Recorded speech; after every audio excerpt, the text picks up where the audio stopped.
میں چاہتا ہوں اللہ کی راہ میں خرچ کروں، کرتا نہیں ہوں۔ صحیح ہے۔ اور دوسرا یہ ہے کہ دین میں پورے کے پورے داخل ہونا۔ اب دین بنیادی طور پہ سسٹم آف گاڈ کا نام ہے۔ صحیح۔ اللہ نے جو یونیورس کو چلانے کے لیے سسٹم دیا ہے، دیٹ از دین، جی جس کو اس کے رسول لائے۔ اب ہم نارمل زندگی اگر گزاریں جس میں شدت نہ ہو، انتہا پسندی نہ ہو، تو خدا کی قسم بہترین زندگی ہے، بہترین۔ مگر ہم لوگ نارمل زندگی نہیں گزارتے، ہم خاص ہونا چاہتے ہیں، بڑا ہونا چاہتے ہیں، مشہور ہونا چاہتے ہیں، پھر اس میں پھنستے ہی چلے جاتے ہیں۔ اچھا، یہ ڈیسیژن میکنگ کا فقدان نظر آتا ہے آپ کو؟ جیسے آپ نے فرمایا کہ پتہ ہے لوگوں کو لیکن وہ عمل نہیں کرتے۔ دیکھیں، ڈیسیژن میکنگ میں جو سب سے بڑا فیکٹر ہے جی وہ ٹرو علم کا ہوتا ہے۔ ٹرو علم کا، اگر ٹرو علم نہیں ہے، بینک میں نا سیلاب آیا نا جب 92 میں، 92 میں میں نے چھوڑا تو ہمیں اپنے جو بڑے بڑے ہمارے سیف تھے نا ان کی جگہ بدلنا تھی۔ صحیح۔ تو 15-20 نوجوان اس کو گھسیٹ رہے تھے، صحیح، کہ اس کو سیف کو یہاں سے ہٹائیں۔ میں نے کہا پاگل ہوئے ہو، باری لے کے آؤ، وہ لوہے کا ایک راڈ ہوتا ہے نا، تو وہ لائے تو 2 آدمیوں نے اس کو اس کی جگہ پہ پہنچا دیا۔ تو ہمیں یہ علم تو ہوتا نہیں کہ ہم نے یہ کام کس طرح کرنا ہے۔ ٹھیک ہے۔ اور یہ تب ہوگا جب ہم کسی سیانے کے پاس جائیں گے۔ صحیح۔ جب تک کہ ہم اپنے آپ کو عقل کل سمجھتے ہیں اور کسی سے رائے لینے کے لیے، مشورہ لینے کے لیے تیار نہیں ہوتے، پھر ہمارے لیے سوائے پریشانیوں کے اور کچھ مقدر نہیں رہتا۔ اس کا مطلب انٹلیکچوئلز کے ساتھ آپ کی بالکل ضروری ہے، ضروری ہے۔ صحیح ہے۔ اب انٹلیکچوئل کے لیے یہ ہے کہ وہ جو بات بھی کرے اللہ کے لیے کرے، صحیح، اپنے سیلف کے لیے نہ کرے۔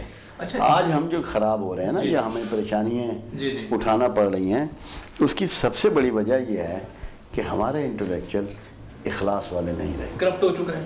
ہاں، سب لالچ میں پڑ گئے۔ کرپٹ کا لفظ تو ذرا زیادہ سخت ہے۔ ٹھیک ہے۔ آپ دیکھیں نا قرآن حکیم میں سورہ اخلاص ہے، صحیح، اس میں اخلاص کا کوئی لفظ نہیں، مگر اس کو اخلاص اس لیے کیا گیا کہ وہ اللہ کی توحید کو بیان کرے۔ صحیح، بالکل ٹھیک۔ تو جو لوگ اس کی توحید کے مطابق زندگی گزارنے والے ہیں وہی مخلصین ہیں، وہی اخلاص والے ہیں، ان سے رابطہ رکھا جائے، وہ آپ کو ٹیچ کریں گے اور گائیڈ کریں گے۔ اچھا، میڈیا کوئی رول آپ کی نظر میں کر سکتا ہے، رول پلے کر سکتا ہے میڈیا؟ ہاں، بہت بڑا کام کر سکتا ہے اور کر بھی رہا ہے، مگر